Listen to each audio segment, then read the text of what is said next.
Hello guys, তোমাদেরকে আমি একটা নতুন ব্লগ নিয়ে চলে আসলাম।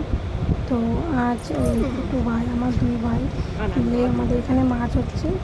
তো এটা হচ্ছে মাঠের ভিতরে জল বেঁধে গেছে, তো ওই কারণে মাছ হচ্ছে, সেই মাছ ওরা ধরছে।